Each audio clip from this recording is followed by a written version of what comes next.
Good day, my name is Ong Gaik Suan and I'm the first presenter for Group 6.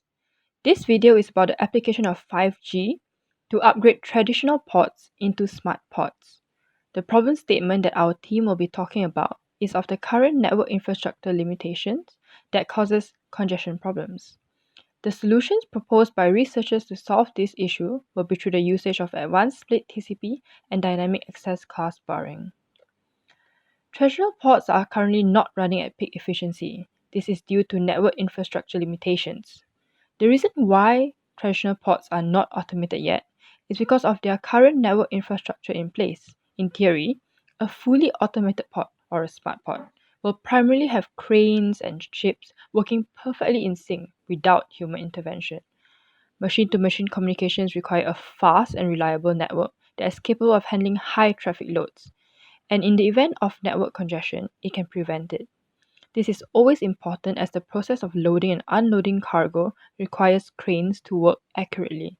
If, let's say, packet loss were to occur, the crane might incorrectly position itself or worse, cause a sudden stop.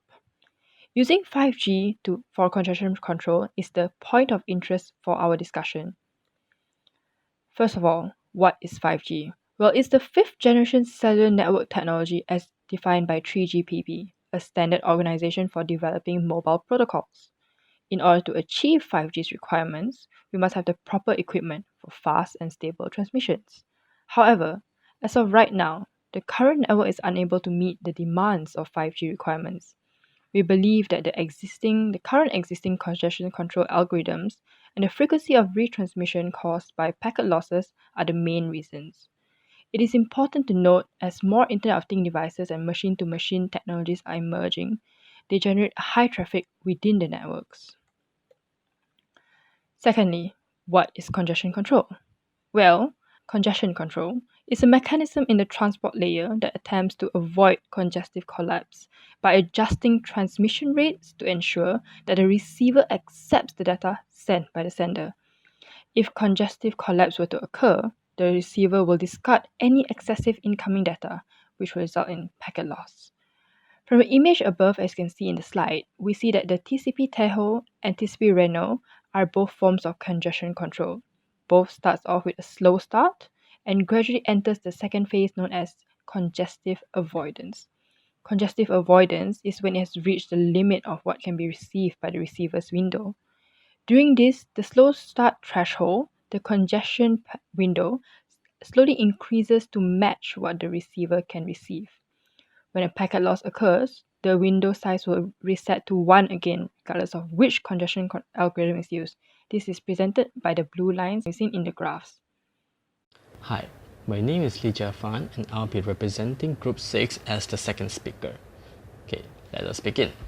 In a research paper published in 2016 by Bong Ho Kim, Doru Kalin, and Insub Lee, they proposed a new technique called the Advanced Split TCP. Now, since 5G is a heterogeneous network, it will be a mix between radio access technologies and Wi-Fi. Thus, this will allow the application of Advanced Split TCP on the Wi-Fi as well. Now, let's talk a bit about Advanced Split TCP. It is a straightforward method. Every time the split host receives an ACK packet from a mobile host, it will restore it and transmit it to a far host by modifying the packet a new header. Then, it will allow the far host to keep sending packets to the split host. This action is independent of the immediate ACK packet from the mobile host. In short, the split host acts like a local cache between segments. Now, if a split host receives a duplicate ACK packet from the mobile host, the split host will then send an ACK packet to the far host to tell what was received from the mobile host. This allows the far host to set a buffer size according to the mobile host's ACK packet. Now, this technique also comes with a self-free state. This state activates on its own on any segment of the connection regardless of TCP WAN or RAN. If there's a disruption in the transmission, the segment enters a self-free state to preserve the transfer rate for when the connection is re-established. This state also prevents a slow start caused by timeout and packet losses. Now, let's turn our attention to the graph. This graph represents the results of their research, and the red line represents their solution. The congestion window continues to grow despite timing out. Then, the effects of the timeout that leads to resetting and the receiving window at the receiver, which is represented by the blue line. Now, while the green line is the traditional TCP, and it is used as a comparison to the advanced split TCP and the split TCP counterpart. When 5G is fully implemented and becomes a standard for all IoT devices to run on, the traffic generated will increase exponentially.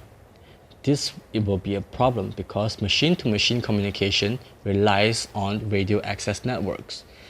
Now, you might be thinking, why is this a problem? This is a problem because it causes base stations or RANs to overload and underutilize other networks within its vicinity. How do we solve this problem? The solution is dynamic access class barring. Now, the current access class barring uses probability. If an M2M communications access number is less than the barring fraction set by the base station, its communication will be blocked from accessing the network for a fixed period. This method is actually proposed in a research paper published in 2015 by Sami Garbi and Nawal Zanger. They take congestion levels into consideration, and the solution came in two parts. The first part, every device that sends random access requests to surrounding base stations has a given chance to access a base station's radio access control with a high probability of connection. This is to ensure that the base station is not overloaded. The QoS and throughput are also maintained. Second, machine-to-machine communications are given either a low priority or a high priority, and each communication is classified according to its severity level and a congestion indicator set by the access class barring. Base stations regularly transmit congestion indicators and severity levels of each random access to other base stations within transmission range to update the M2M request statuses. Now, if a base station's random access channel is ready to handle a new connection, the device with a higher priority request will be able to connect to the base station and begin transmission through it. Now, as you can see from the graph, the results of the dynamic access class barring is more effective than the traditional access class barring. It reduces the time taken by half for both priorities congestion. Also, the rate of successful access is also increased by 100% for both priorities. So, in conclusion, achieving the requirements for 5G is important as the stable and fast connections for machine-to-machine communications will eliminate problems related to congestion, bottlenecks, and packet loss. With 5G being heterogeneous, it will allow any type of IoT device to communicate with each other. Besides, the higher bandwidth will allow for more packets to be sent, thus opening the opportunity for automation. Not only that, congestion control is important to ensure that transmissions from a smart port's software or application layer reaches the network layer successfully, as the transmission relies on a stable connection with minimal packet loss, which can happen if the receiver is receiving too much data sent by the sender. And to sum up what we have learned is 1. The application for 5G congestion control. 2.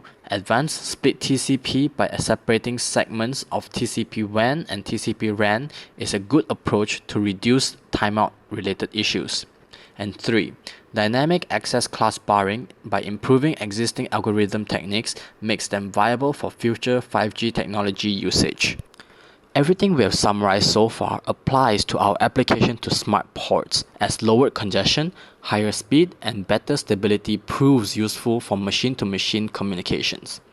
This will ensure that smart ports operations go smoothly and is done automatically without any human intervention. And that concludes our video. Thank you.